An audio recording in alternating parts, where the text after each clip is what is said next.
Ni mu masaha y'igitondo, Zoe rero arabyuka maze agategura mu gitondo, amara kuyategura yasubira mu cyumba agasanga Kenny umugabo we aracyisinziriye rwose nta nubwo yamenye ko bwakeye, ahita rero atangira kumunyeganyeza ariko rwose ntakanguke, aramusomagura mu gahanga no ku itama kugira ngo amukangure, maze nyine Kenny agatangira kwinyeganyeza.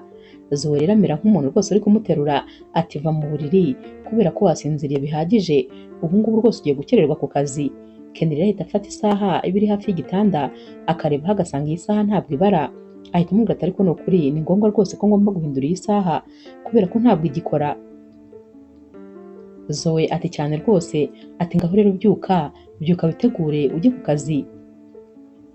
Kenny rero ahita amubwira ati umva naraye nkurota ijoro ryose, ahubwo se wowe warose iki? Naho Zoe ati hari ikindi narota se? Nanjye rwose ni wowe ndota iminsi yose, nta no kuvuga rwose ngo hari exception, ahubwo buri munsi nyine ndakurota. Bahita babyuka bagahoberana nkaho rwose batararanye, maze Kenny agahita abwira Zoe ati rega ntabwo nanga kujya ku kazi, ariko nyine mba numva nta gusiga wenyine. Naho rero Zoe aseka ati oya sheri, nta kibazo nyine ugomba kujya gukora kugira ngo tubeho, naho njyewe uragaruka unsange hano nta kibazo rwose. Barongera rero bagahoberana, maze Kenny agahita amubwira ati nta kibazo, noneho rwose reka nitegure vuba vuba ndakora ku buryo ntari bukerererwe.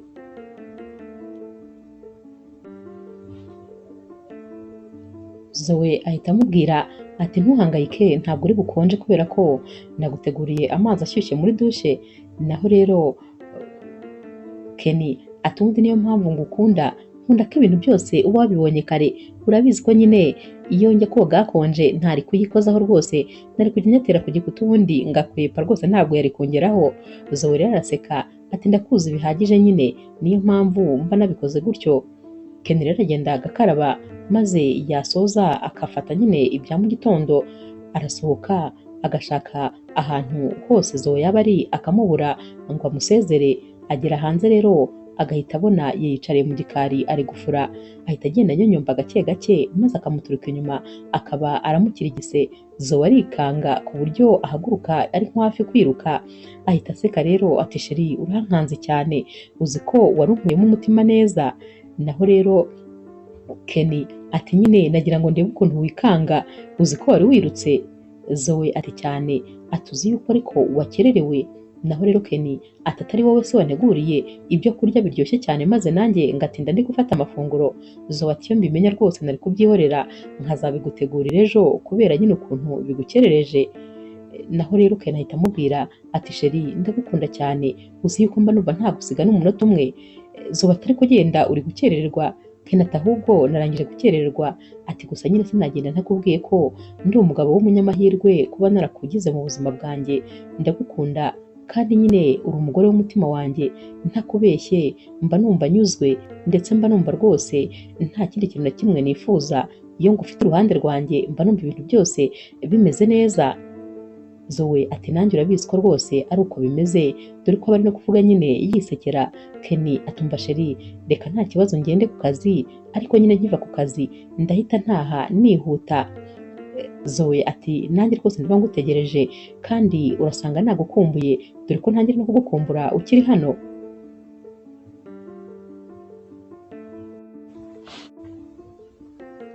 Umunsi rero wakurikiye mu gitondo cya kare n'ubundi Kenny arabyuka maze akajya gutegurira amafunguro sheri we. Zoe rero we yicara muri salo maze agategereza nyine ko aya mafunguro atungana. Hashira umwanya Kenny akamuhamagara ati ni karibu ku meza. Zoe ati ariko nyine nawe wabikoze igihe kirekire. Naho rero Kenny ati urabura kumbwira ngo ko haje ukantera imbaraga kubera ko n'ubundi nanagerageje, ahubwo nyine ngwino unabanza wumva uko bimeze maze nyine umpa amanota. Zoe rero aba afite amatsiko yo gufata ku mafunguro umugabo waba amaze kumutegurira, aricara maze agahita afata furushete vuba vuba aratamira, maze agahita aguma nyine ameze nk'ubaye pararize. Naho rero Kenny ati bimeze gute se birabishye? Zoe atumva biraryoshye ntabwo ushobora kubyumva, uzi ko burya bwose uzi guteka? najyaga ngira ngo ni ibindi byose uzi ariko guteka ntabwo birimo, none ahubwo ndumva wagira ngo warabyize. Naho rero Ken atumva ndishimye rwose ko bikuryoheye, gusa guhera uyu munsi ngiye kuzajya ngutekera kenshi niba wumvise ari sawa. Barongera rero bagahoberana, dore ko rwose bari bafite urukundo rurenze, wagira ngo ntabwo babanaga, mbese uko babaga bari kumwe wagira ngo bari bakumburanye, wagira ngo rwose bari bamaze nk'igihe kinini batabonana.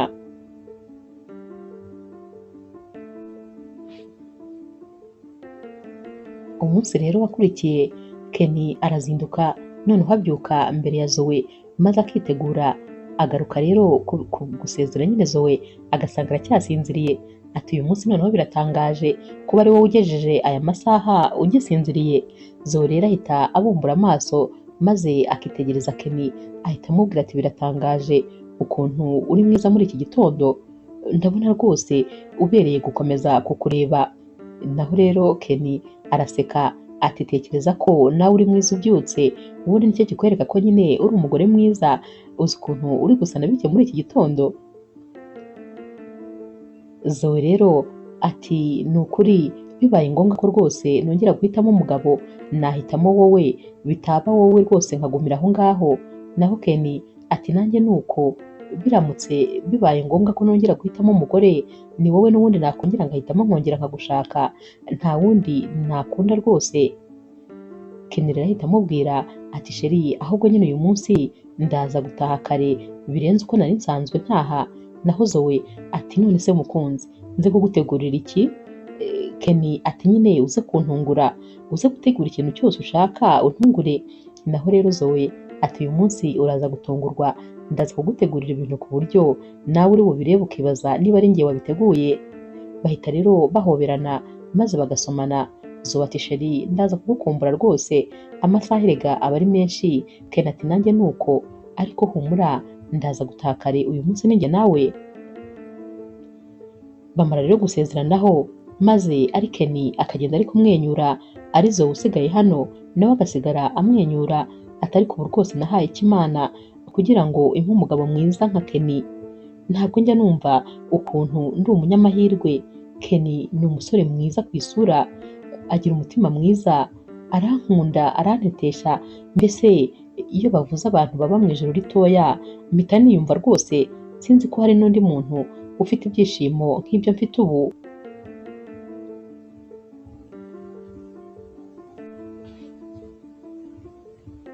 Ku mugoroba rero Zoe mu byishimo byinshi ajya mu gikoni maze agatangira gutegura amafunguro.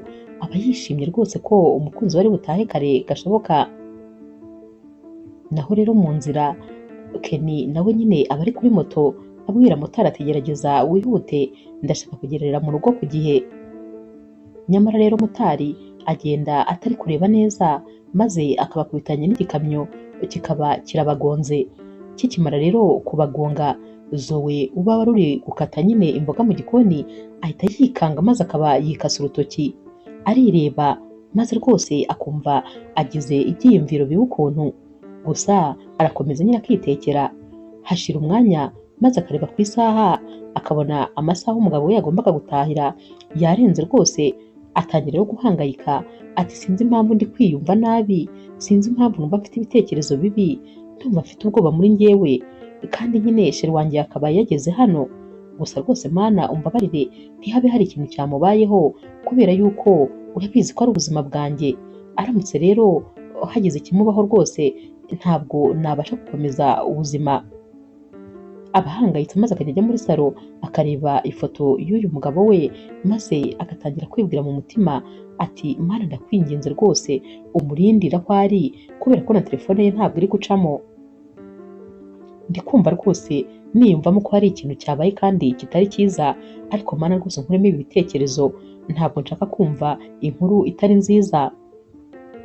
Akiri rero gutekereza ibyo ngibyo telefone ye irasona maze yareba agasanga nyine n'umugabo umuhamagaye, ahita yishima ati arampamagaye, umutima wendaga kumvamo neza neza, ahita yitaba ati sheri umeze neza, nakubuze ndahangayika. Nyamara rero ahita yumva ijwi riri kumuvugisha atari iry'umugabo we, ahita rero abaza uyu muntu bari kuvugana ati ko numva iryo jwi atari irya Ken, wowe uri kumvugisha urinde? Undi nawe ati nagira ngo nkubwire yuko umugabo wawe yakoze agisida ndetse rwose yarangije gushiramo umwuka. Ahita rero amubwira ku bitaro nyine aho ari, gusa nyine aba ari umurambo bawushyize no muri moruge. Zoe rero ibi bintu ntabwo rwose abasha kubyumva, ahita ajugunya telefone hasi ati we rwose urambeshya, ntabwo yabikora, umugabo wanjye ntiyansiga, twasezeranye yuko tuzabana akaramata, arabizi neza ko ari ubuzima bwanjye, arabizi neza kandi ko ari byose byanjye, ntabwo rero yansiga, ibyo bintu rwose ntabwo yabikora. Ahita agenda maze akamanura ifoto ya Kenny, aratangira akayikubita akayihondagura ati huya ntabwo wabikora, ni gute wantenguha, ni gute waba umugambanyi, njye nawe twarasezeranye ko udashobora kunsiga, ni gute wagenda. Aratangira akarira maze rwose akamera nk'umusazi neza neza. Mu kanya gato rero umushuti we nyine ahita aza kumutwara maze bakajyana kwa muganga, gusa nyine asanga inkuru ari impamo kuko rwose asanga Kenny yamaze gushiramo umwuka. Guhera rero uyu munsi Zoe aragenda akitungirwa n'amarira gusa, icyo akora ni ukujya mu cyumba maze akarira, nta koga, nta kurya, nta kintu na kimwe, aba yumva ari nkaho rwose nawe ubuzima bwamurangiranye. Aba ari kwibaza ati kubera iki utaretse ngo tujyane, kubera iki wansize, kubera iki uriya munsi tutapfanye maze ukansiga mu gahinda, urabona nabaho nte uramutse udahari. Ikindi kintu rero kiba kibabaje, Zoe nta kazi aba afite, ababaho nyine kubera umugabo we niwe wenyine uba ukora. Zoe rwose aba yirirwa mu rugo. Birumvikana rero guhera uyu munsi nyine umugabo wapfa, ubuzima butangira gukomera kubera ko ntiyabona ibimutunga, ntiyabasha kwishyura inzu, nta kintu na kimwe yashobora nyine kuko nta kazi aba afite.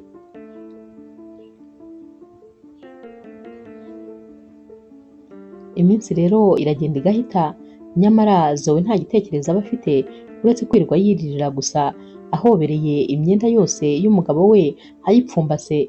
Umukobwa rero w'inshuti we areba rwose ibintu biri kuba maze akabwira Zoe ati ni ukuri uri kwiyicira ubuzima, kandi nyamara umugabo wawe aruhukiye mu mahoro, ndabizi neza ko aho Kenny ari arifuza kukubona wishimye kuko we nyine aratuje.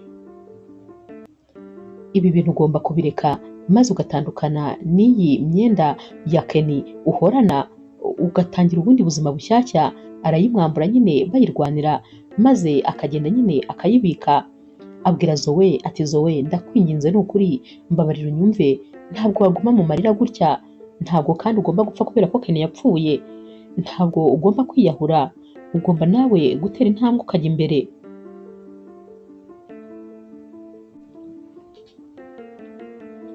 Zoe ati rega ntabwo byoroshye, ni ukuri kwibagirwa Kenny ntabwo ari ibintu byanyorohera, Kenny yari ubuzima bwanjye bwose, Kenny yari ibyishimo byanjye, Kenny yari umugabo mwiza ku buryo kumwibagirwa bitapfa gushoboka. Nubwo bwose ndi kugerageza gutera intambwe rwose ngo ndebe ko nabasha kujya imbere, ariko ntabwo binyoroheye. Ikindi kandi muri iyi nzu ibintu bihari byose ni inzibutso zanjye na Kenny. Iyo ndebye muri salo nibuka aho twicaraga, najya mu gikoni nkibuka amagambo yambwiraga, ahantu hose ngiye mpita mbona Kenny kubera ko hano nyine twafite ibitwibutsa umubano wacu byinshi. Uyu mushuti we ahita amubwira rero ati ndakumva cyane, ariko ndumva icyiza ari uko nyine n'ubundi wava hano. Zoe ahita amubwira ati yego nanjye nibyo natekerezaga, ndatekereza gusubira iwacu ku ivuko. Naho rero uyu mushuti we ati none se urumva ucyafite umwanya?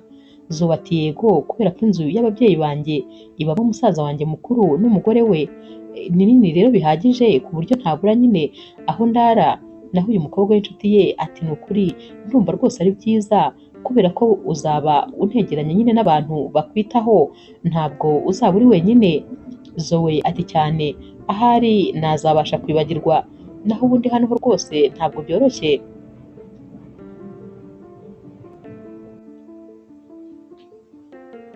Zoe rero ahamagara musaza we maze akamubwira ko nyine agomba kuza. Umusaza aramubwira ati yego rwose ndishimye ko uje iruhande rwanjye. Naho rero uyu musaza we abibwira nyine umugore we ati mushiki wanjye mutoya agomba kuza hano. Umugore we arahita azamura amahane ati ntabwo bishoboka, ntabwo mushaka hano rwose, ntabwo kandi ari karibu muri iyi nzu, iyi nzu ni iyanjye nawe. Naho umusaza wa Zoe ati ariko wiyibagije yuko ari mushiki wanjye mutoya, hano ni mu nzu y'ababyeyi ahafite rero uburenganzira. Naho umugore we ati ntabwo agomba kuza hano. Umusaza wa Zoe ati ariko ntabwo uzi ko amaze iminsi apfushije umugabo.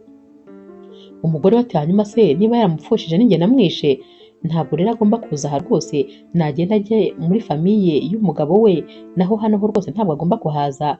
Umusaza wa Zoe atagomba kuhaza uko byagenda kose. Umugore we ati ubwo naza nanjye nzakwereka icyo nzakora, nzazana mama wanjye, nzane papa wanjye, nzane musaza wanjye na murumuna wanjye. Naho rero umusaza wa Zoe ati ahubwo uzatumire umusozi w'iwanyu wose nta kibazo rwose niteguye kuwakira. Naho rero Zoe we agomba kuza rwose byanze bikunze. Umugore we atazibeshya ze azabyishyurira rwose, azicuza ikintu kizaba cyatumye yinjira muri runo rugo.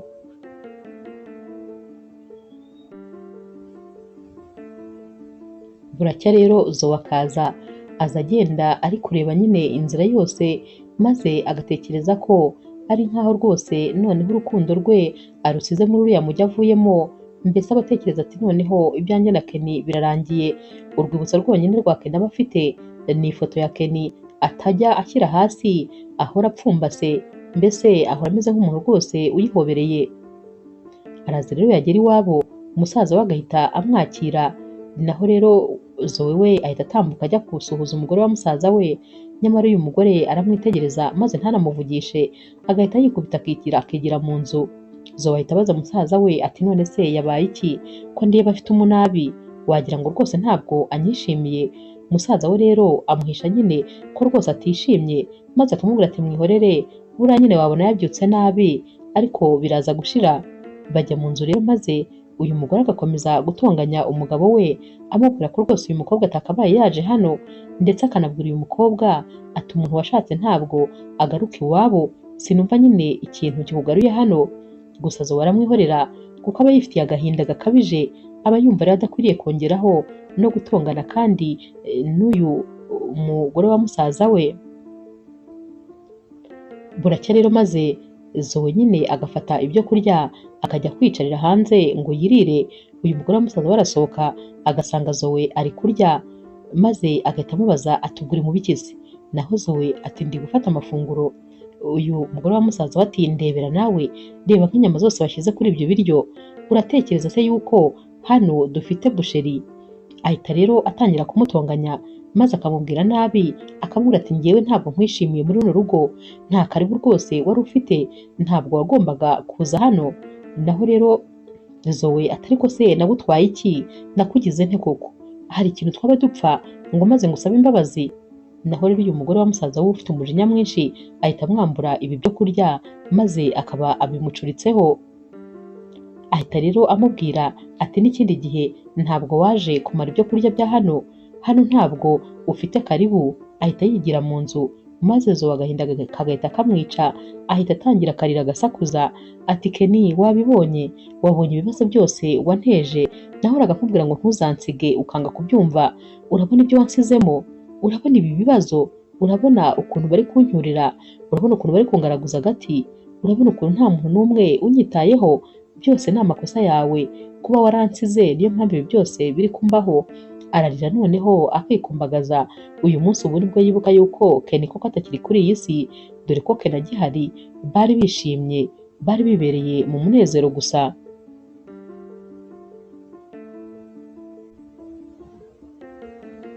Kwa musaza we rero noneho ahahurira n'ibigeragezo birenze ibyo rwose yari afite, dore ko umugore wa musaza we aragenda akamutesa, aho bahuriye bose akamucyurira ko nta mugabo afite, aho bahuriye bose akamubwira amagambo mabi, barashwana maze rwose bikagera kure. Noneho kwihangana biranga, maze Zoe akabwira uyu mugore ati ariko banza waribagiwe yuko iyi nzu ari iyanjye, iyi nzu ni iy'ababyeyi bacu, mpafite uburenganzira nk'ubwo umusaza wanjye ahafite, sinumva rero impamvu ukomeza kumbuza kuyibamo. Naho rero uyu mugore ati ntabwo nzatuma rwose uba hano utekanye kugeza igihe uzasohoka muri runo rugo ukahava ukagenda.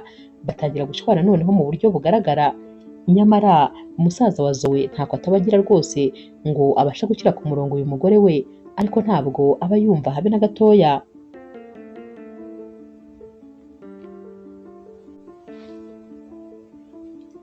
Zoe rero aragenda akicara mu cyumba maze agafata ifoto ya Kenny agatangira rero kurira ati ndagukumbuye cyane rwose, ntiwakumva ukuntu kuba udahari bimpangayikishije, ntabwo wakumva ukuntu rwose kukubura ari igihombo gikabije, ubu rwose ndagukumbuye bikabije, ariko urupfu ni rubi kubera iki rwakuntwaye, noneho ikintu kimbabaje kurusha ibindi ni ukuntu nibura utasize unanteye inda ngo nsigarane umwana wawe, ahari sinari kuba mfite agahinda kangana gutya. Aba ari kubivuga rero amarira yamurenze maze agakomeza amubwira ati gusa ndagukunda cyane kandi nzakomeza kugukunda kugeza umunsi nyine tuzahurira mu ijuru. Uba ubona agahinda kamurenze ku buryo ndetse n'ibintu byose aba ari kuvuga uba ubona ari kubivugishwa n'agahinda. Hashira umwanya rero maze akagerageza kwiyumanganya, arihanagura mu maso akitunganya nyine akigira nkaho nta cyabaye. Arasohoka rero agiye ku isoko maze akagenda mu nzira rwose ubona ibitekerezo n'ubundi byamurenze. Imodoka rero imucaho maze ikabimuteye ibiziba, arahagarara akireba dore ko rwose nta n'umwanya wo kuvuga aba afite, hari ibindi bintu biba byaramubabaje kurenza kuba umuntu yamutera amazi mabi. Uyu musore rero uba umuteye ibiziba nawe ahita ahagarara maze akaza yihuta amubwira ati ihangane ni ukuri, komera komera, ntabwo nari nakubonye. Naho rero Zoe agikubita amaso uyu musore ahita ahagarara akamera nk'irubo maze akamureba nk'ubonye umuzimu ati Kenny, Kenny ni wowe cyangwa Kenny? Naho rero uyu musore we ntabwo aba azi icyo uyu mukobwa ari kuvuga. Uyu musore aba ari kubwira uyu mukobwa atumva ati nta kibazo, twajya muri butike yanjye maze nkaguhindurira imyenda cyangwa se ukagenda ugakaraba cyangwa ukaruhuka maze rwose ukaza kumbwira aho wari ugiye nkakujyanayo, ntujyane imyenda yanduye. Nyamara rero Zoe we ntabwo aba ari kumwumva, aba ari kumureba amwitegereza ameze rwose nk'umuntu ubonye nk'umuzimu. Gusa nyine uyu musore aba yitwa Joe, aba rero asa na Kenny neza neza neza ku buryo umureba ukagira ngo ni Kenny. Gusa nyine itandukanirizo baba bafite ni uko uyu musore we aba afite dread, naho rero Kenny we yari yogoshe nyine afite udusatsi dukeya, naho uyu musore we nyine aba afite dread ndende. Zoe rero akomeza kumureba anamuhamagara amubwira ati Kenny, uko ndiwe uri kwigira nkaho utanzi, uyu musore we ntabwo amenya ibyabaye.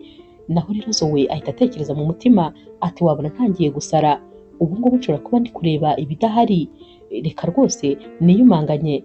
Ariyumanganya rero ariko n'ubundi agakomeza kubona atari kwibeshya, ahita abaza uyu musore ati none se ati witwa nde? Naho uyu musore ati nitwa Joe. Joe rero ahita amubwira ati ndakwanduje umbabarire, ati butike yanjye iri hano hafi, twagenda rero nta kibazo ugahindura imyenda. Naho Zoe ahita amubaza ati none se ati nyine iryo duka ryawe uri kuvuga riri hehe? Joe ahita arimutungira agatoki dore ko rwose baba banaryegereye. Zoe rero ahita amubwira ati oya nta kibazo, igendere rwose nta kibazo, n'ubundi mu rugo ni hafi, nanjye nari ngiye hano hafi ku isoko, ndasubirayo nitunganye nta kibazo.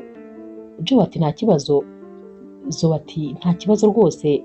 Joe rero ahita asubira mu modoka maze akongera akamusaba imbabazi, agahita agenda nyine agaparika imbere y'iri duka rye. Naho rero Zoe kugenda biramunanira maze agakata agasubira inyuma akajya kurunguruka uyu musore ati rwose ubanza ntari kwibeshya, uyu musore rwose ndabona ari Kenny, ariko se ni gute Kenny atanyibuka? Ikindi kandi Kenny ntabwo yari afite izi dread. Sinibaza rero uko byaba byaragenze. Arongera akibyiringira mu maso ati hoya, ubu nasaza nyine ni bya bindi byanjye kubera gukumbura Kenny, ndi kubona ibidahari, ubu rwose ndi kurota, reka nyine nigendera ahubwo ntaza gusarira mu nzira maze nkiruka. Aragenda rero maze akajya guhaha, ahita rero ataha, gusa ntabwo aba ari kuvuga, noneho agenda ubona neza neza wagira ngo yasaze. Agera iwabo umusaza waba yicaye hanze maze agakomeza agenda atanamusuhuje kandi bari kumuhamagara. Umusaza aramubwira ati Zoe rero arikanga maze akamera nk'umuntu ukangutse Umusaza we ati kuri kunshaho utansuhuje. Zoe ati sinari nakubonye, ati sinzi nanjye ibintu nari ndi gutekereza, ariko umusaza we aramureba akabona ibitekerezo bye biri kure cyane. Zoe rero aramubwira ati mbabarira rwose njye kuryamaho gatoya nduhuke, ahari nyine ndaza gukanguka meze neza, kano kanya ko rwose ntabwo meze neza. Umusaza we rero aramureka nyine maze akagenda akaryama, gusa n'ubundi ntabwo asinzira kuko aba ari kwibaza ku bintu byose yabonye, akibaza niba ari filime, akibaza niba yarotaga, akibaza se niba yahuye n'umuzimu, biba byamuyobeye neza neza. Buracya rero maze agasubira nyine muri rya duka Joe yamweretse, aragenda rero agasanga harimo umukobwa ucuruzamo. Abwira rero uyu mukobwa akamubwira nyine ibintu byose ashaka. Uyu mukobwa aratangira kubimanura abishyira ku ruhande. Mu kanya gato ajya kubona akabona ifoto ya Joe imanitse nyine muri iri duka, ahita amubaza ati uriya se ninde? Naho uyu mukobwa ati uriya ni bosi wanjye. Zoe ati none se yitwa nde? Uyu mukobwa ati nyine ati yitwa Joe, ati ni umusore mwiza cyane. Naho rero Zoe ati none se afite umugore? Uyu mukobwa ati hoya nta mugore afite rwose, ni umusore gusa nyine aritonda cyane, hahirwa umukobwa bazashakana. Zoe rero atangira kwibaza nyine ibintu byinshi, ati none se mumaze igihe kingana iki mukorana? Naho rero uyu mukobwa atumva ati tumaranye imyaka myinshi rwose dukorana hano muri iri duka, ati iri duka ndikozemo imyaka myinshi ku buryo ati abantu ba hano bose baranzi. Naho rero Zoe mu mutima atangira kwibwira ati rwose uyu nguyu birumvikana ko atari Kenny, ariko se ni gute baba basa gutya neza neza? Ahita atangira kwibaza ati none se Kenny yaba yari afite impanga? Bikamuyobera ati ko atigeze abimbwira n'umunsi n'umwe, mbese ibibazo bimubana ibibazo neza neza. Aragenda rero maze agasubira nyine mu rugo, gusa afata umwanzuro wo kuba hafi hano, maze agatangira noneho kuzajya acunga Kenny, akazajya areba ahantu nyine hose agiye. Umunsi umwe rero Kenny arongera akamusanga imbere y'iduka rye, maze nyine akimubona Zoe ubwo nyine ahita yiruka agahita amuhobera. Kwihangana biba byanze kuko abamubonamo Kenny. Naho rero Joe ahita amubaza ati bigenze bite? Naho Zoe ati mumbabarire rwose. Joe rero ahita amubwira ati njyewe ariko ndakwibutse, si wowe nateye amazi cya gihe? Naho Zoe ati cyane, ati nari nje nyine muri no karitsiye n'ubundi guhaha. Ahita rero yigendera kuko ntabwo yashaka ko bavugana amagambo menshi. Gusa nyine Joe asigara ari kwibaza kuri uyu mukobwa, aba ari kwibaza ukuntu amuhobereye maze agaseka. Akaba yibaza ati si uyu mukobwa yaranyibeshyeho, byari yarafashwe n'ibiki kugira ngo aze yiruka amuhobere kuriya?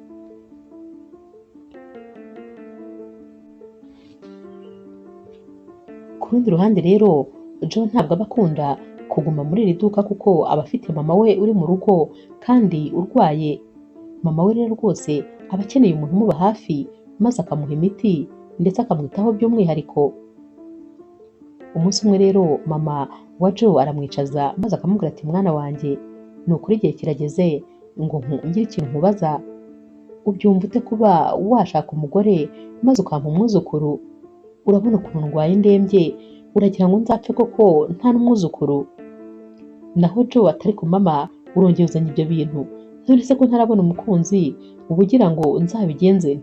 Naho rero mama we ati nubwo nta mbaraga mfite najya no kumugushakira mu cyaro, ariko rwose ukabona umukunzi ubundi nyine ukampa umwuzukuru. Naho Joe ati mama nta kibazo rwose, uzagenda umushakire kandi ndakwizeye, amahitamo yawe ndabizi ko ataba ari amahitamo mabi. Uzamunshakire nta kibazo, umunzanire rwose nzamwemera ubundi nguhe umwuzukuru. Mama ati ntiwumva se mwana wanjye, ubundi rwose nkunda ukuntu wumva nyine byoroshye. Gusa nyine rega mwana wanjye ndagukunda cyane, urabizi ko ni wowe wenyine tubana, ariko rega uzanye nyine n'umugore ahari yajya asigarana hano tugasigara tunaganira, maze nyine nawe ukigira mu kazi kawe nta bikubangamiye. Joe ati rega mama ntabwo rwose njya mbangamirwa no kukwitaho, ni inshingano zanjye kandi nta kibazo. Mama we ahita amubwira ati ariko nanone hari n'ikindi kintu ntekereza, ndatekereza ko wanshakira umukozi maze akajya asigara hano nyine akanganiriza akanamfasha igihe udahari. Joe ahita amubwira ati ariko icyo gitekerezo nacyo ni neza cyane rwose, ahubwo reka nze ntangire mbishyire mu bikorwa ngushakire umukozi muzajya musigarana.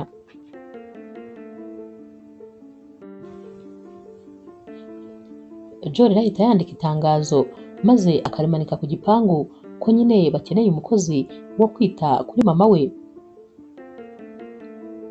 Naho rero Zoe we yari asigaye nyine akurikira Joe ahantu hose agiye, ku buryo yari amaze kumenya aho ataha, yari amaze kumenya ahantu hose ajya. Umunsi rero wakurikiye arabyuka mu gitondo akaza n'ubundi guhagarara imbere y'igipangu kwa Joe, ntabwo aba azi ko Joe atarajya ku kazi. Joe rero arasohoka maze agahita asanga uyu mukobwa ahagaze imbere y'igipangu cye, ahita noneho atangira kumurakarira ati ariko wa mukobwa we nshakaho iki?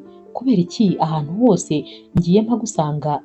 Ubwa mbere ngusanga ngutera amazi natekereje ko nyine ari agasida, ubwa kabiri nabwo ngusanga imbere y'iduka ryanjye, none ubwa gatatu ngusanze imbere y'urugo rwanjye. Urashaka iki? Ninde wakuntumyeho wa mukobwa we? Zoe rero atangira kugira ubwoba, agatangira rwose gutitira ati hoya rwose nta muntu wabantumyeho. Naho rero Joe ati bagutumye kunyica se? Uzababwire rwose ko wambuze. Bimeze bite? Uranshakaho iki ko nkurikirana ahantu hose ngiye? Naho rero Zoe ati hoya ntabwo ngukurikirana ahantu hose ugiye, nta muntu rwose wakuntumye, kubera ko rero aba yamaze kubona cya cyapa cyanditseho ko bashaka umukozi.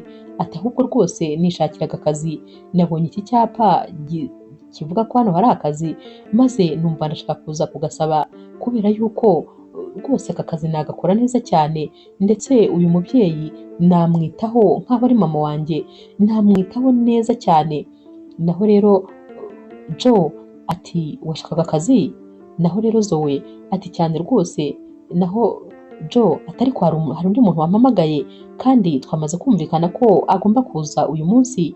Zoe rero ahita apfukama maze agahita abwira Joe ati ndakwinginze mbabarira aka kazi ndagakeneye, kubera yuko simfite ahantu ho kuba, mbese nkeneye amafaranga kubera ukuntu aba ari kurira. Joe impuhwe ziramwica maze agahita afata akaboko uyu mukobwa ati mbabarira uhaguruke, kandi nyine rekera aho kurira, ngaho nta kibazo, reka nyine tugende mu rugo. Zoe rero ahita yishima kubera ko aba yifuza ikintu nyine cyamwinjiza mu buzima bw'uyu musore, aba yifuza kumenya ati uyu musore ninde. Mu by'ukuri aba yifuza gufata amakuru menshi kuko aba abona ukuntu asa na Kenny, aba rero yifuza kugira byinshi amenya ku byerekeranye na famiye y'uyu musore. Barinjira maze akareba igipangu kimeze neza, inzu nziza cyane rwose. Baragenda rero maze nyine bakagera mu nzu. Joe rero ahita abyutsa mama we uba wasinziriye mu ntebe, naho mama ati mwana wanjye kugarutse kare ni amahoro. Joe ati nari nzanye n'umuntu. Mama we ahita amubaza ati uyu mukobwa mwiza se ni uwa hehe? Naho Joe ati uyu mukobwa rero nuje kuzajya akwitaho. Naho rero mama wa Joe ati uzi ko bigize vuba? Ati birihuse se bingana gutya? Naho Joe ati cyane, wagira ngo rwose byikoze, nanjye ntabwo menya uburyo byihusemo. Naho rero mama wa Joe ahita abwira uyu mukobwa ati ni karibu rwose kandi wisanzure mukobwa wanjye. Naho rero Zoe uri kuvugisha uyu mama yaciye bugufi ati mama nishimiye rwose guhura namwe, kandi byaba ari iby'icyubahiro kuri njyewe ndamutse mbitayeho. Naho rero Joe ahita abwira Zoe ati hanyuma rero nzajya nguhemba nyine ibihumbi 40, ariko mama wanjye niyishimira uko umwitaho nzabigira ibihumbi 50. Naho rero mama wa Joe ahita amubwira ati mwana wanjye rwose narangije kumwishimira. Joe rero araseka ati kano kanya? Naho rero mama wa Joe ati nakubeshye, uyu mukobwa ntimukubita amaso, sinzi impamvu mbese numva mukunze, nkumva mwiyumvisemo kandi nkumva ndamwizeye, nta kibazo rwose. Naho rero Joe ahita amubwira ati kuva rero mama wanjye rwose ahise akwishimira akikubona nta n'ikintu kimwe urakora, uri umunyamahirwe rwose, nkwemereye kuzajya nguhemba ibihumbi 70. Zoe rero arasara akabyina akavuza induru maze rwose akabashimira ati murakoze cyane, nanjye sinzabatenguha.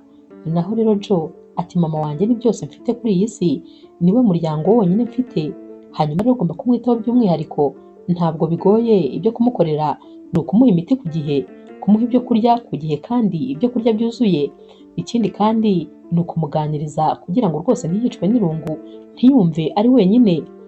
Naho rero Zoe ati ntuhangayike rwose, nzabikora neza ku buryo nawe utazicuza kuba warampaye akazi. Joe rero ahita amubwira ati nari mfite rero byinshi byo gukora, ariko nyine ntabwo nanone naguha akazi gutyo gusa, ngomba nyine kugira abantu bo mu muryango wawe tumenyana, kugira ngo menye yuko nta kibazo nyine nakwizera nkagusigira umutungo umwe rukumbi mfite ku isi ari we mama wanjye. Naho rero Zoe ati ntuhangayike, nyine ntabwo mfite umuryango munini hano, ariko mbana na musaza wanjye ndetse n'umugore we, twagenda rero nta kibazo tukabanza tukajya kubareba. Joe ati sawa nta kibazo twagenda. Baragenda rero maze bagera nyine mu rugo iwabo wa Zoe bagasanga musaza we ntawe uhari. Umugore wa musaza we rero akimubona ahita atangira akabatuka bose akabahindanya. Uyu mugore wa musaza we kubera ko aba atarabona nyine Kenny, ntabwo yigeze abona Kenny mbere y'uko apfa, nta nubwo yari azi uko asa, niyo mpamvu no kubona Joe atigeze yikanga. Uyu mugore rero yahise asohora ibintu byose mu nzu ati genda wa kirara we cy'umukobwa, genda rwose ntabwo tugukeneye muri runo rugo.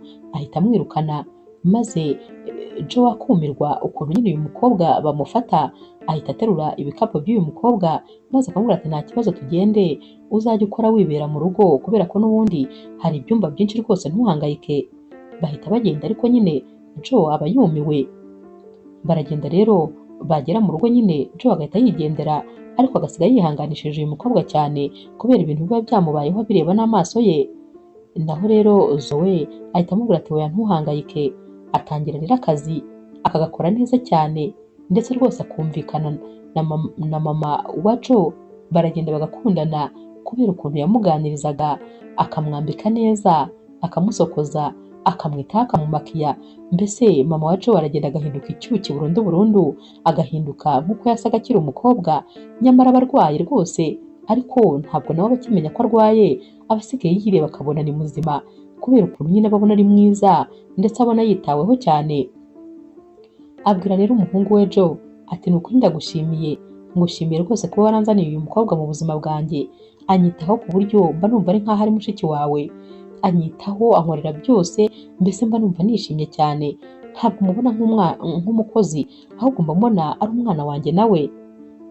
Joe rero arishima maze akamubwira ati ndanezerewe kubera ko nawe wishimye.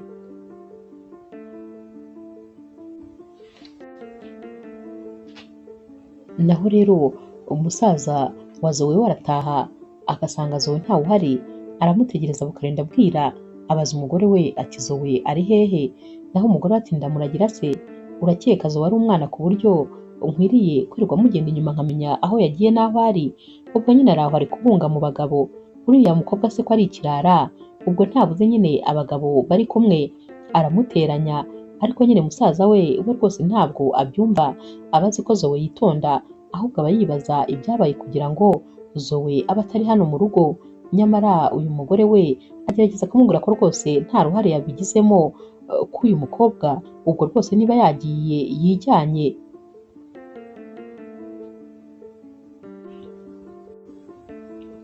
Ku rundi ruhande rero Joe baramuhamagara maze bakamubwira ko agomba kujya gufata ibicuruzwa bye mu kindi gihugu, nyamara ntabwo biba bishoboka kubera ko nyine aba abona mama we atameze neza. Ahamagara rero undi musore baba baziranye maze akamusaba yuko yabimwakirira kubera ko rwose atabasha kuva mu gihugu cye kubera ko mama we nyine arwaye, agomba kumuguma iruhande kandi akamwitaho. Ntabwo nyine biba byoroshye kubera ko abashobora no kubihomberamo kuko baba bashobora no kumwiba, ntabwo nyine biba ari ibintu byizewe. Nyamara rero Zoe wari uhagaze ari kumva uyu musore ari kuri telefone, abona Joe avuye kuri telefone agahita amwegera maze akamubwira ati bosi mwiriwe neza. Naho rero Joe ati wiriwe, ati ahubwo se hari ikitagenda? Mama wanjye ameze neza? Zoe ati nta kibazo rwose ibintu byose bimeze neza, na mama wawe ameze neza kuko ubu amaze gusinzira, dore ko rwose Zoe yari amaze kumworosa neza, amaze kumutunganya mu buriri asinziriye ameze neza. Ati ahubwo nari ngiye kukubwira ngo ejo rwose uzagende ujye kwifatira ibicuruzwa byawe, naho mama wawe ntuhangayike, nzamwitaho nk'aho rwose ari mama wanjye, nta kintu azamburana kandi ntugire ikibazo rwose nzabikora neza. Naho Jo ati yego se koko uzansigarira mu mwanya? Naho rero Zoe ati cyane rwose ntuhangayike. Jo ati urakoze cyane ni ukuri, ntabwo nabona ukuntu gushimira, gusa wumve ko rwose unkoreye ikintu kandi gikomeye. Zoe ati hoya niko kazi kanjye kandi ngomba kugakora neza cyane. Zoe rero ahita abwira Jo ati ngiye kuryama ahubwo murara haryana, ariko rwose ntibikubuze kwigendera. Naho rero Jo asigara ari guseka ati ni ukuri Imana ishimwe rwose ko uriya mukobwa yaje mu buzima bwacu, kubera ko akunda mama wanjye kandi na mama wanjye aramukunda, n'iyo bari kumwe ntabwo mba mpangayitse, ni uko gusa nyine nabaga numva ntasiga mama wanjye kuko nabaga numva ari ukuvunisha uriya mukobwa, ariko ni umwana mwiza cyane Zoe.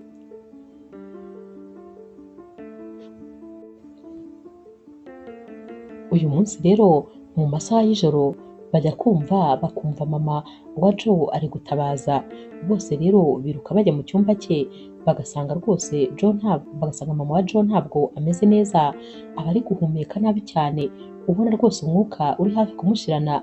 Jo ahita ahamagara muganga ariko akumva telefone ntabwo iri gucamo, mbese arahangayika akabura icyo gukora, akanyura amaso akabona mama we ari kumucika neza neza areba. Naho rero Zoe wahita yiruka maze akagenda nyine agafata imiti aba afite mu gikapu agahita ayikoroga vuba vuba, maze akaba abizanye mu itasi, araza maze Jo agahita amubaza ati wari wagiye hehe kubera iki uri kumunsigana njyenyine? Naho rero Zoe ati nari ngiye kumuzanira umuti. Aramuhereza rero ati inywa rwose ndabizi ko kandi biri bukugirire umumaro. Naho rero Jo ati hoya wimuha ibyo biti rwose tutazi ngo bivuye hehe. Mama we ati hoya nabimpe nta kibazo. Ahereza rero mama we agasomaho ati birarura cyane akamira rimwe, ariko nyine agahita yumva abaye nyine nkaho rwose mu gatuza ke nyine habaye neza gakeya. Ahita amubwira ati usiko ndi kumva byari bindekuye gakeya. Naho rero Zoe ahita amubwira ati ngaho gutomera. Uyu mumama ahita agotomera uyu muti nubwo uburura, afunga amazuru akagotomera wose agahita awumaramo. Nyuma y'akanya gatoya ahita agenda rwose azanzamuka, maze akababwiye Jo ati meze neza, ubu ndi guhumeka neza nta kibazo. Zoe ati sinakubwiye uyu muti rwose nari mbizi yuko ukora, kubera ko umugabo wanjye witahiye yajyaga akunda rwose kuwumbwira, ndetse ni nabo wawumpaye. Bati umugabo wawe? Bati none se ufite umugabo? Ati hoya, ati mba ndi kuvuga umugabo wa mukuru wanjye nyine wapfuye, ntabwo ashaka kubabwira ko nyine afite umugabo, izo nkuru ntazo aba ashaka kubabwira. Naho rero mama wa Jo ahita abwira Zoe ati urakoze cyane mukobwa wanjye, ubu rwose meze neza nta kibazo. Jo ati none se tujye kwa muganga n'ubundi?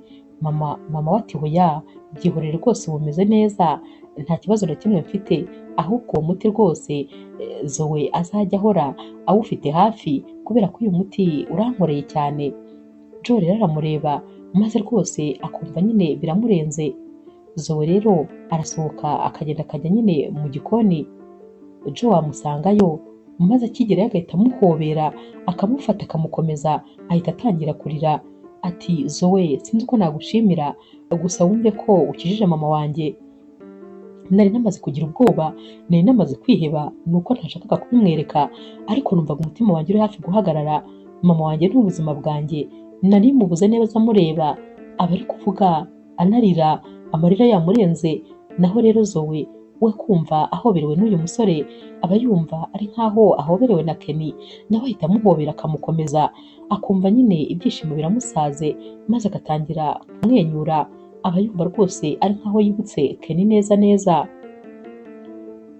Jo rero aramurekura nyine akamubwira ati umbabarire rwose kuba ndengereye, numvaga nyine nanjye byandenze, gusa ibintu ukoze Imana izabikwiture, uramfashije urakoze cyane, sinzi ukuntu nabikubwira. Zoe ati hoya rwose ntacyo ntakora kubera ko mama wawe ni nkaho ari mama wanjye. Joe rero aragenda akajya mu cyumba maze agafata amafaranga akayashyira muri amvelope, araza rero iyo amvelope akayihereza Zoe ati akira, iryo rwose ni ishimwe nguhaye ko wongeye gutuma mama wanjye agaruka mu buzima nari mubuze. Naho rero Zoe ati hoya ntabwo ari njyewe, dukwiye gushima Imana iba rwose idufashije kugira ngo agaruke. Zoe rero aribamo agasanga uyu musore nyine amuhaye amafaranga menshi, ahita amubwira ati aya mafaranga ni menshi cyane kandi rwose nta mpamvu zo kuyampa kubera ko ni akazi kanjye kwita kuri mama wawe. Naho rero Joe ati hoya yafate, uzayagura icyo ushaka, nushaka uzayagura amayinite, nushaka uzayagura ibitambaro, nushaka uzayagura amandazi, ntabwo ngewe bindeba, uzayakoresha icyo ushaka, gusa wumve ko ngewe nyaguhaye mu buryo rwose bwo kugushimira, urakuze cyane ntabwo wabyumva. Buracya rero maze Joe akajya kureba nyine mama we, aba atekereza ko ahari n'ubundi rugendo ari buze kurusubika, ariko akibona ukuntu mama we ameze neza ahita yumva rwose akwiye nyine gukomeza urugendo, kuko agera mu cyumba cya mama we agahita asanga Zoe yamubyukije, amwambika ikanzu nziza cyane maze aranamusokoza, amutera akamekapu, aba asa neza cyane rwose. Maze Zoe ari kumubwira ati ahubwo ngiye kukujyana ku kazuba hanze, ibintu rwose byari bimaze igihe kinini cyane bitaba kuri uyu mubyeyi, dore ko rwose ataraherutse gusohoka ngo agere hanze. Joe rero akimukubita amaso ahita amubaza ati mama ni wowe se cyangwa ndi kurota? Wabaye mwiza, ndakubonye mbona wabaye mushyashya, uzi ko utamenya ko ari wowe? Naho rero mama wa Joe ati hoya, byose ni imbaraga z'uyu mukobwa wanjye, niwe rwose uba wampinduye mushya gutya. Joe areba rero Zoe maze agahita amubwira ati Zoe ndagushimiye kandi ku nshuro y'igihumbi, sinzi uko nagushimira, gusa nyine wumve ko uri umugisha w'umuryango wacu, wumve yuko ni ukuri uri marayika woherejwe n'Imana kugira ngo uze kuturinda, kubera ko ibintu dukorera ngiye byarandenze rwose, warakoze cyane. Naho rero Zoe aba ari guseka ati hoya mama wanjye ngomba rwose kumwitaho. Joe rero ahita ababwira ati ndumva noneho nakomeza nkitegura kuko ndabona mama ameze neza. Zoe ati ntugire ikibazo, itegure. Aritegura rero maze yamara kwitegura mama we akamubwira ati mwana wanjye reka ahubwo nanaguherekeze nkugeze ku modoka. Aramuherekeza bakagera hanze, maze Joe akamubwira ati mama ndishimye kandi ngiye ntekanye, ndabizi ko ngusize mu maboko mazima, ndabizi ko rwose nzasanga umeze neza. Bahita bahoberana rero, Joe nyine akamusezera ati musigare amahoro. Joe rero akimara kwinjira mu modoka ariko ataratse imodoka, Zoe ahita atekereza umunsi wa nyuma Kenny agenda maze ntagaruke, atekereza ibintu byose ukuntu byagenze, maze umutima ukabura musimbutse, ahita yiruka maze agahita afungura urugi rw'imodoka, ahita abwira rero Joe ati mbabara ndakwinginze, reka tubanze dusenge, nta muntu n'umwe ujya umenya ibyo ari buhurire nabyo mu nzira, muri iyi nzira ni ndende, reka dusenge uzagende amahoro uzagaruka andi. Naho rero Joe ahita amubwira ati nta kibazo. Zoe ahita amufata mu biganza maze akamuragiza Imana, akabwira Imana ati Mana uko agiye agenda amahoro kandi uzamugarure neza, wongere umudushyikirize. Amara rero kumusengera agahita amubwira ati nta kibazo, noneho wagenda kandi ujyane n'amahoro y'Imana, kubera ukuntu yari yaratakaje Kenny muri agisida, yari asigaye atinya umuntu wese ugenda. Iyo umuntu yagendaga nta kindi yatekerezaga, yatangiraga gutekereza ko ashobora kutagaruka.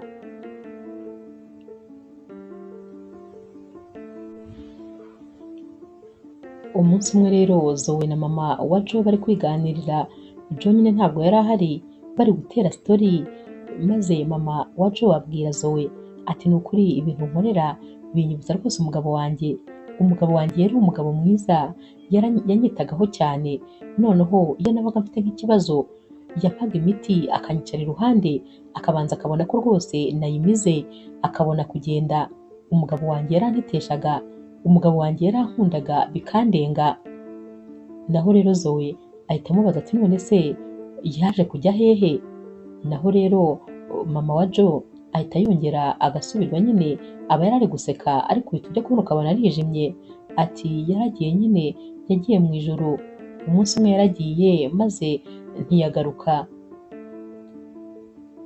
Zoe rero ahita atekereza uko Ken yagiye, maze akumva rwose urupfu rwa Ken rusa neza neza n'urwa papa we, dore ko nyine uyu mukobwa we aba yaramaze gutekereza neza ko rwose aba bombi bashobora kuba ari impanga, nubwo nta muntu n'umwe uba yamuha amakuru, ariko aba abitekereza. Zoe rero ahita amubwira ati hangane ni ukuri kandi ukomere. Arongera rero akamubaza ati none se ubundi nta bandi bana nyine ugira? Joe niwe mwana wenyine ufite? Ajya rero kubimusobanurira, maze bagahita bumva nyine umuntu arakomanze, nyamara ni Joe uba ugarutse. Araza rero akabahobera bose, maze akababwira ati ni ukuri nari mbakumbuye cyane, numvaga rwose atari njye ndi burote ngera hano. Naho Zoe ati Imana ishimwe ko ugarutse neza. Baricara rero bagatangira nyine kuganira, Zoe akamubwira ko agiye kumutegurira amafunguro.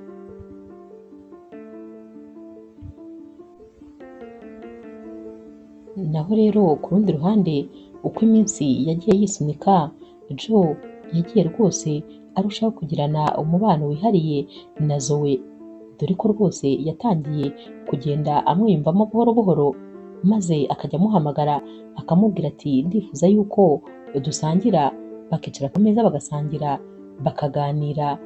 Gusa nyine uko yakomezaga kumwiyegereza, Zoe we niko yakomezaga gutangira nawe kugenda amukunda, dore ko rwose yamwibutsaga Ken. Byari byoroshye cyane gukunda uyu musore. Yaramurebaga maze akananirwa kumukuraho amaso, buri rero uko yamurebaga yabaga ari kwibuka ibihe byiza yagiranye na Ken. Hari igihe yajyaga amwitegereza cyane, maze Joe akamubaza ati ariko kubera iki undeba cyane? Naho rero Zoe ati nanjye rwose sinzi uko biba bigenze, ahari buriya mfite nk'ikintu ndi gutekereza, maze amaso akareba kuri wowe. Gusa nyine uko iminsi rwose yakomeje kugenda yisunika, Joe yabwiraga Zoe ati ni ukuri nkunda ukuntu nyine wita kuri mama wanjye kandi nawe arakwishimira cyane. Mbese ubu ngubu sinkigira ikibazo cyo kuba ntahari, ndagenda nkikorera akazi neza ntuje, kuko mba nzi ko nyine uhambereye. Gusa nyine uri umwana mwiza cyane, uri umukobwa mwiza, ni amahirwe kuba narahuye nawe, ahari iyo ntaza kugutera y'amazi ntabwo twari kumenyana. Naho rero Zoe ati nanjye ni ukuri ni amahirwe kuba ndi muri iyi famiye, muri umuryango mwiza cyane ku buryo umuntu uwo ari we wese yakwifuza kuba ari kumwe namwe.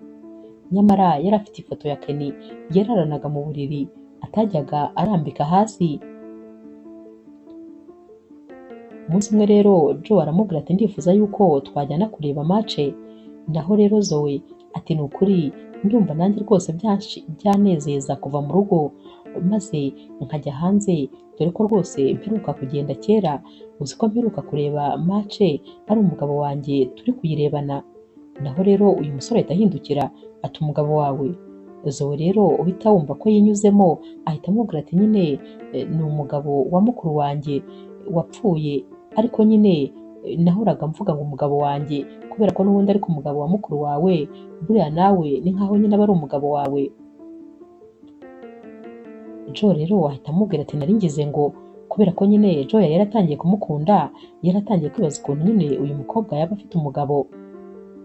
Baragenda rero maze nyine bakajya kureba umupira, mu kugaruka baza bagenda n'amaguru buhoro buhoro, maze bagera mu nzira bagahita bahura rero n'umuntu wari uziranye na Ken ndetse na Zoe. Ahita amubwira ati Zoe burya bwose kuko ibintu bavuga ni ibya nyabyo, umugabo wawe ntabwo yapfuye, aracyariho, couple yanyu rwose ni nziza cyane, ariko se kubera iki nyine mwagiye mukajya kwihisha?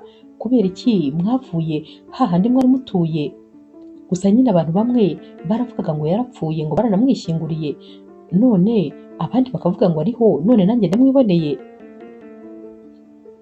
Aza rero ari kubasanga, maze Joe agahita amubaza ati uyu muntu se ninde? Ati uramuzi? Naho Zoe ati hoya rwose ntabwo muzi, buriya wabona ari umusazi nyine, ari ba basazi baba bagenda mu muhanda.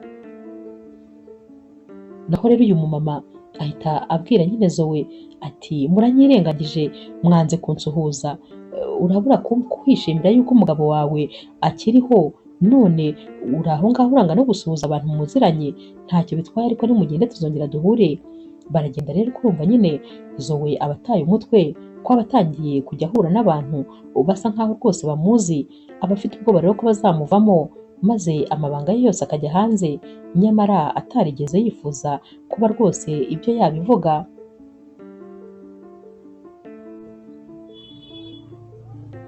Bagera mu rugo rero bagasanga mama wabo ari kota akazuba, akibakubita amaso ukuntu baba bari kugenda baseka, bafatanye nyine mu ntoki, ahita atangira kumwenyura. Baraza rero agahita abasuhuza maze akabwira Joe ati ndifuza kuvugana nawe. Baragenda rero bakajya mu cyumba maze akamubaza ati muhungu wanjye, kubera iki rwose utigeze umbwira iyi nkuru nziza, kubera ko utigeze umbwira ko wowe na Zoe mukundana?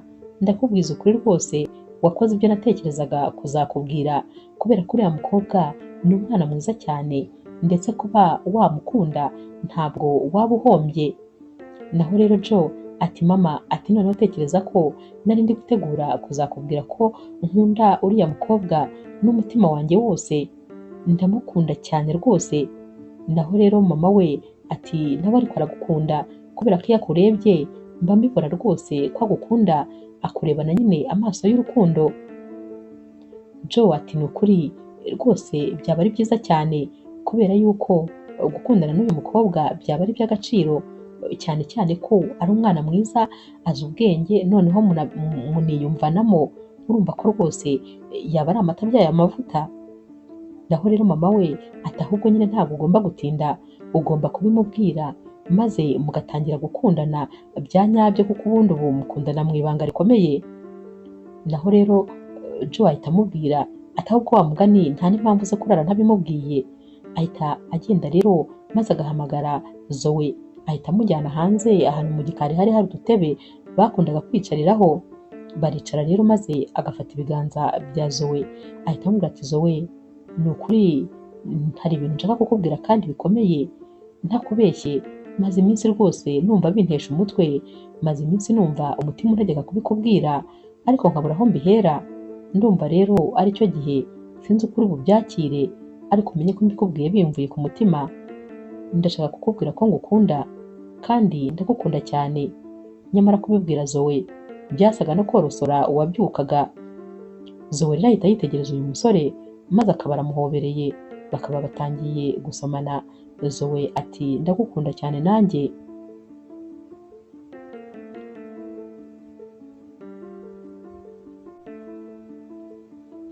Joe rero arishima cyane kubera ko aba yumva we n'uyu mukobwa babyumva kimwe.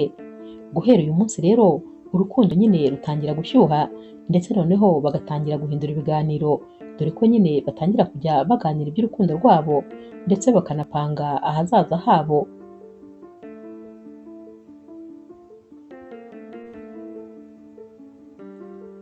Hashira iminsi rero ibintu byose nyine biba biri ku murongo rwose ndetse bimeze neza.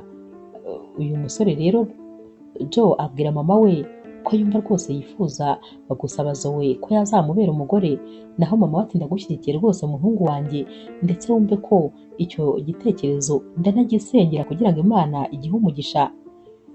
Joe rero arishima cyane ati burya umubyeyi yaguhaye umugisha ibintu byose bigenda neza. Yoroganiza rero akarori gatoya rwose kabo bonyine nyine muri famiye, maze bakicara nyine bari kunywa akantu, bari guseka, ndetse rwose bari gufata n'amafunguro, dore ko iyo bicaraga bari muri salo baganira uba kubona ari famiye yishimye cyane. Joe rero arahaguruka maze akababwira ko nyine afite ijambo rikomeye ashaka kubabwira. Bose rero bamutega amatwi maze akaba arapfukamye imbere ya Zoe, aramubwira ati Zoe, ndagukunda cyane, nta kindi kintu rero mfite cyo kukubwira, nta n'ikindi mfite cyo kuguha uretse kuguha umutima wanjye n'urukundo rwanjye rwose. Ndifuza rero kugusaba ko rwose wanyemerera maze nkagukunda ubuzima bwanjye bwose, urukundo rwanjye rwose nkarukumariraho. Ndifuza rero kugusaba ko wambera umugore, maze ibyo byose nkabikora mbikorera umugore wanjye. Naho rero Zoe nyine uba nawe atunguwe, dore ko nta gitekerezo aba afite kuri ibi bintu. Arira rero n'amarira yamurenze, ahita amuhereza ikiganza maze akamubwira ati ndabyemeye rwose kubera ko ndagukunda cyane, nanjye ndifuza ko nyine ari wowe wambera umugabo. Amwambika impeta maze mama wabo ibyishimo bikamurenga, arababwira ati bana banjye ndabishimiye kandi ndabifuriza ibyiza gusa.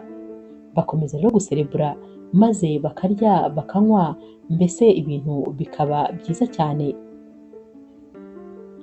Hashira iminsi rero, umunsi umwe nyine Zoe ndetse na mama wa Joe na Joe bari basohotse bari mu modoka nyine ya Joe, bagera mu nzira rero imodoka ikaba irapfuye ibapfiraho, maze Joe akagerageza ariko akabona wapi byanze. Baba bavuye mu modoka rero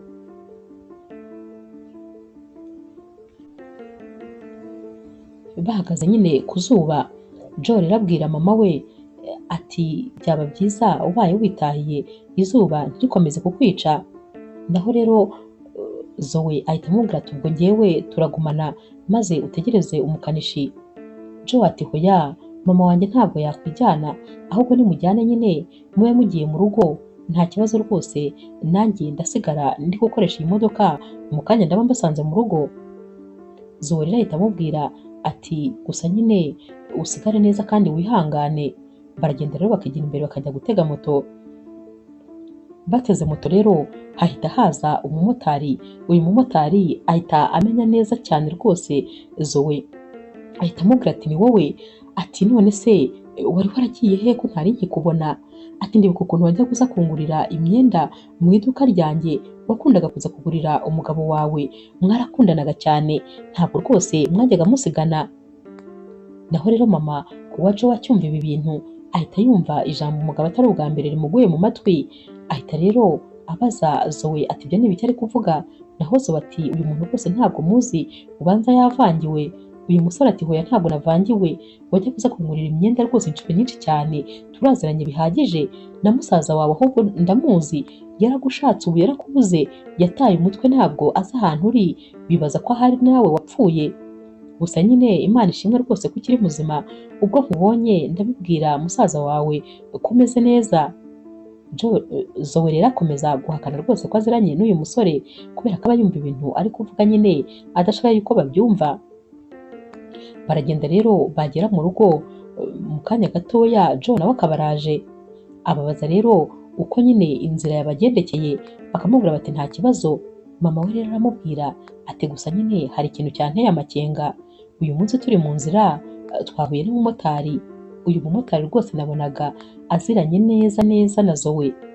Yamwemezaga ko rero yajyaga aza kumugurira imyenda y'umugabo we. Ikindi kandi Zoe we yabihakanye, ariko rwose nabonaga wagira ngo baraziranye. Bose rero batangira gutekereza ibintu byitwa umugabo, bakumva si ubwa mbere babyumvise kuri Zoe.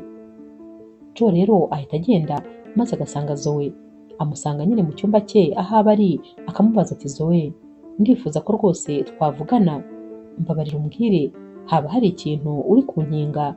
Hari ikintu se udashaka kumbwira? Naho rero Zoe ati nta na kimwe rwose, kuko nta kintu na kimwe naguhisha. Uyu musore ati kubera iki bakomeza kuvuga ko wari ufite umugabo? Mbwira niba rwose ufite umugabo mu buzima, bimbwiza ukuri maze niyakire. Zoe ati ubwo se koko urumva wakwemera ibyo abantu bavuga? Ati nabo bataye umutwe, nta mugabo rwose mfite, ni wowe wenyine nkunda. Joe rero ahita amubwira ati ndakwizeye humura sheri, ndagukunda cyane, gusa ntuzigere umpemukira mu buzima, kubera yuko nta mukobwa n'umwe nigeze nkunda, ni wowe wa mbere nkunze kandi ni nawe wa nyuma nzakunda. Ubwo rero rwose ndakwinginze uzambabarire, urukundo rwanjye uzarufate nk'igi, ntuzatume ryikubita hasi, kuko ndagukunda birenze. Zoe rero nawe ati nanjye ndagukunda, kandi byari ibya nyabyo rwose, yakundaga cyane uyu musore.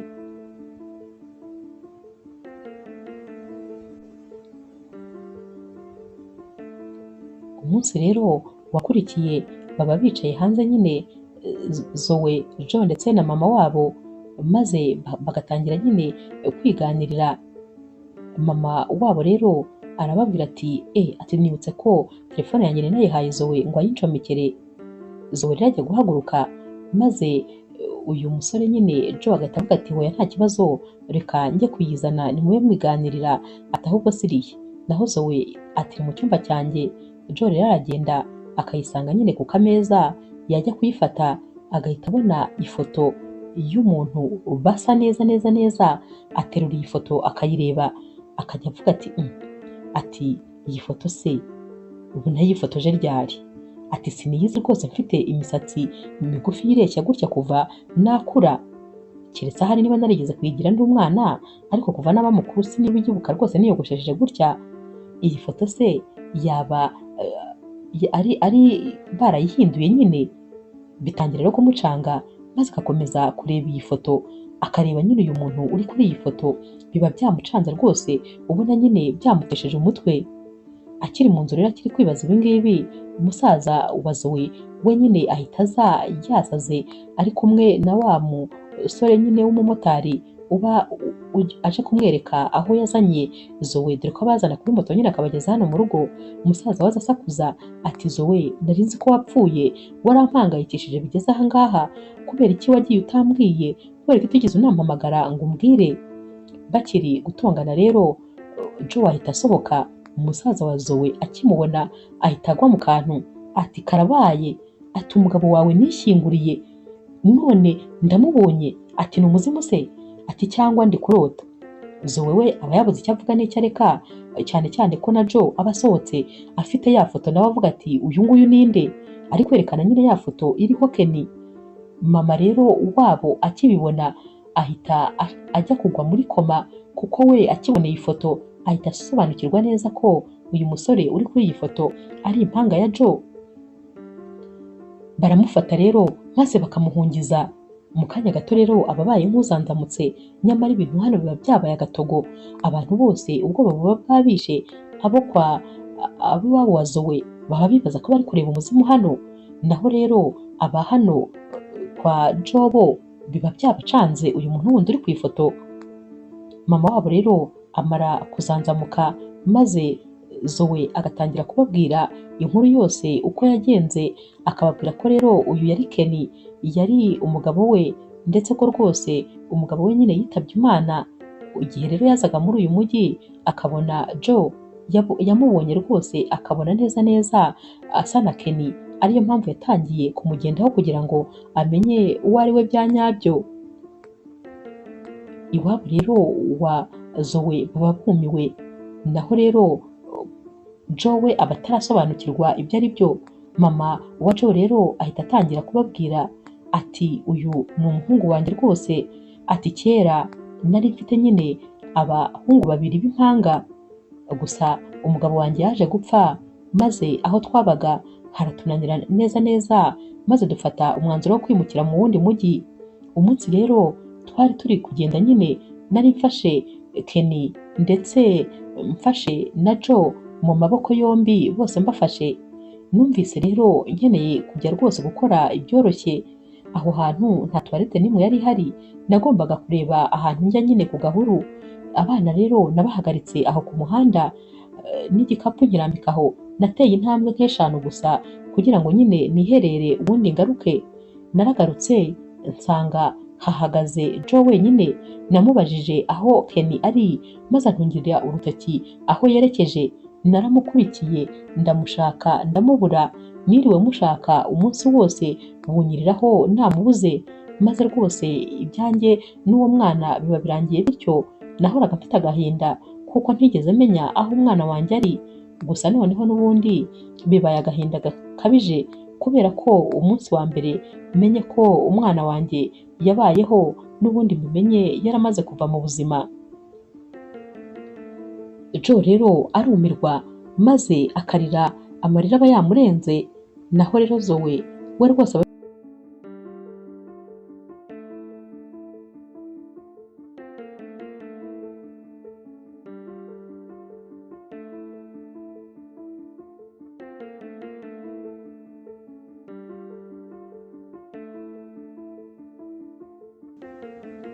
Zoe rero nawe bari gutakamba abasaba imbabazi amarira yabo murenze, ati ntabwo nifuzaga kubibabwira kubera yuko ntabwo nyine nari uzi uko bimeze mu by'ukuri, ikindi kandi nta nubwo nifuzaga gutakaza Joe kubera ko Joe yanzaniye ibyishimo mu buzima, kubera ko Ken akimara kugenda numvaga rwose ahari nziyahura, ariko nyine nkimara guhura na Joe nahise numva nsubiranye ubuzima, nahise numva igice cy'ubuzima bwanjye nari naratakaje kibaye nkaho rwose kigarutse. Iyo narebaga Joe buri gihe natekerezaga ko ahari ari Ken wamunyoherereje kugira ngo aze ampoze amarira, cyane cyane ko twari twarasezeranye yuko tutazigera dutandukana. Ababyeyi rero wa musaza nyine wa Zoe we rwose aba yumiwe nyine ibintu byabereye hano. Naho rero Joe ahita abaza Zoe ati ubwo rero ni ukuvuga yuko utigeze unkunda ahubwo wankunze nyine kugira ngo wiyibagize Ken?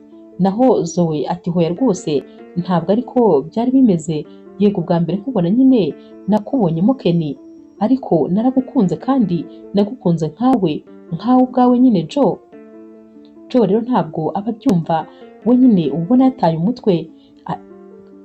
Zoe rero ahita afata ibintu bye maze nyine agasubira kwa musaza we, aragenda akajya mu rugo. Noneho wa mugore wa musaza we aramubona akareba noneho ukuntu ibintu byose byamwicangiyeho, maze akamubwira ati ni ukuri ihangane, aba yagize umutima mwiza utamenya ahantu yawukuye, noneho ntabwo aba ari kumushihura, aba ari kumuhoza amarira, ari kumwihanganisha. Agerageza rero no kumutegurira amafunguro, akagerageza kumubwira amagambo meza, mbese akanamusaba imbabazi. Ababona nyine uyu mwana yarahuye n'ibibazo. Naho rero ku rundi ruhande, yaba Joe amarira aba ari yose, yaba mama we agahinda akaba ari kose. Hashira iminsi rero maze mama wa Joe akabona Joe ntakishima, ntabwo akijya ku kazi, ntabwo agikeneye rwose gufata amafunguro, mbese nawe neza neza ubona hari ikintu adafite mu buzima. Mama we rero aricara akamwegera maze akamubwira ati mwana wanjye, ndabizi nyine warakariye Zoe, ariko ngewe nanjye nishyira mu mwanya we. Tekereza ko ngewe ntigeze murakarira kubera ko ibintu yakoze nanjye nari kubikora. Uzi kubura urukundo rw'ubuzima bwawe, maze nyuma ukaza guhura n'umuntu ukabona neza asa neza n'uwo wabuze. Wowe ntabwo wabimenya kuko ntabwo urabura umuntu ngo wumve ukuntu bimera. Ngewe nabuze papa wawe, ndabizi. Iyo nza guhura nanjye n'umuntu usa na papa wawe neza ntabwo yari kuncika rwose, sinkubeshye. Iyo rero wakunze umuntu n'umutima wawe wose, iyo ubonye ikintu cyose cyamukwibutsa ntabwo rwose wareka kigenda. Ngewe ndamwumva cyane Zoe ibyo yakoze, nanjye nabikora ndamutse ndi we. Naho Joe ati koko mama nawe wabikora? Naho mama ati cyane rwose, kandi mwana wanjye ndabibona mu maso yawe ukumbuye Zoe rwose kuko waramukundaga n'umutima wawe wose. Naho Joe ati urabivuga urabizi, ndamukumbuye ahubwo mba numva nenda nko guturika, ntakubeshye. Iyo ntekereje ko twabaga twicaye hano turi gusangira, mba numva nongeye mukumbuye. Iyo ntekereje ukuntu yavugaga neza, ukuntu yari umwana mwiza yitondaga, noneho n'ukuntu yankundaga, rwose ndabitekereza nkumbuye Zoe mu buzima bwacu. Mama we ati nanjye ndamukumbuye, kandi ndamukumbuye cyane, nyamara nta wundi wo kumugarura hano atari wowe, ni wowe wo kumugarura. Buriya Zoe ni umugore wawe kuko wamwambitse impeta, ikindi kandi ugomba kubaho umuvandimwe wawe atabaye, ugomba gukomeza nyine urugendo umuvandimwe wawe yatangiye. Joe rero ahita amubwira ati ahubwo nta mwanya wo guta mfite. Ahita ahaguruka akambara byihuse maze akagenda agakomanga kwa Zoe, nyamara Zoe nawe agahinda kaba kenda kumwica. Asohoka agiye gufungura maze agahita abona ni Joe, nta kintu na kimwe baravugana, bose bahita bahoberana maze bakarira bagasakuza. Bahita batangira rero gusomana, maze Joe akabwira Zoe ati ndagukunda kandi sinifuza kugutakaza, sinshaka rwose kukubura kubera ko kugenda kwawe ni nkaho rwose ubuzima bwanjye bwose wabujyanye. Ndifuza rero kungarukira mu buzima, ndifuza kandi kugaruka muri famiye yacu. Mama wanjye aragukumbuye, nanjye ndagukumbuye, inzu yose iragukumbuye, twarakubuze.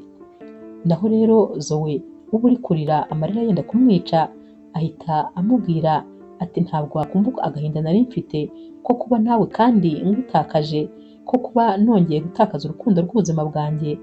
Ntakubeshye naragukunze kandi ngukunda wese, nkunda mama wawe, mbese nkunda umuryango wawe nk'aho ari umuryango wanjye. Mwese ndabakunda kandi nanjye nari mbakumbuye mubyumve. Barongera rero bagahoberana, maze agahita amubwira ati fata ahubwo igikapu nyine ubundi tugende. Nta kuzuyaza rero yinjira mu nzu maze akabwira umugore wa musaza we uko bigenze. Bahamagara musaza we rero, maze Joe akamubwira ati n'ubundi naze rwose tugende kubera ko ntabwo twabaho tutamufite, gusa nyine mwitegure mu minsi mikeya turazana inkwano maze dutangire no gutegura ubukwe, ubundi nyine tubane ku mugaragaro kubera yuko Zoe ndamukunda cyane kandi rwose sinifuza ko yanjya kure. Musaza wa Zoe rero arishima maze akamubwira ati mukobwa wanjye genda rwose kuko uri mu biganza byiza. Barataha rero maze mama wa Joe yakubita amaso Zoe, ibyishimo biramurenga, akamuhobera ati mwana wanjye ujye umenya kuri byose kuri njyewe, uri umukazana wanjye kandi uri umukobwa ntigeze mbyara. Ubwo rero wabaye ibyishimo by'abahungu banjye bombi uko ari babiri. Ubwo rero rwose nanjye ndahari kugira ngo ngufashe icyo ushaka cyose, ndagushyigikiye kandi muri byose ujye umenya ko rwose ngukunda. Bose rero ibyishimo biba ari byose. Nyuma y'iminsi mike rero bajya gutanga nyine inkwano kwa musaza wa Zoe. Ibyishimo biba ari byose. Hashira indi minsi mike maze bagakora ubukwe, ubundi nyine bagatangira kubana ku mugaragaro. Noneho Zoe afata ya foto ya Kenny maze akamubwira ati warakoze kunyoherereza Joe, ubu rwose ntabwo ncyumva ndi njyenyine ndetse nta nubwo ngifite irungu kuko ndishimye cyane kubera ko nyine ndi kumwe n'umuvandimwe wawe kandi arankunda cyane. Hashira rero iminsi rwose ibyishimo biba ari byose muri uyu muryango, maze Zoe agatangira kumva rwose arwaye, atangira kumva rero atameze neza, maze bakamujyana kwa muganga. Mu kubaha rero ibisubizo, muganga ababwira ko rwose bari kwitegura kubyara. Joe acyumva ibi bintu ahita aterura Zoe ati ndishimye cyane rwose, ndishimye ko ngiye kuba papa.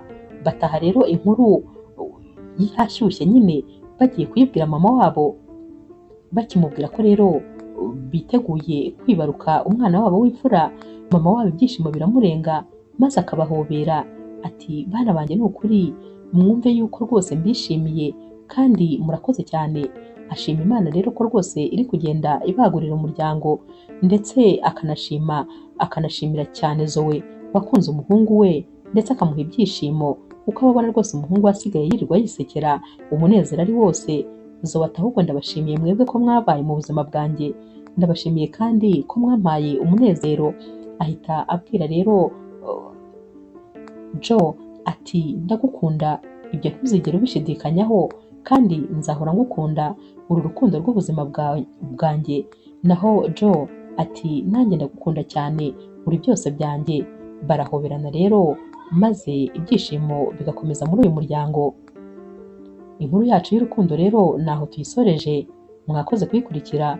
Niba ukunda inkuru z'urukundo zica kuri Zasha TV, ntukagende udakoze subscribe, like, share na comment. Ni inkunga ikomeye kuri twebwe. Ndabakunda cyane rero nk'ibisanzwe.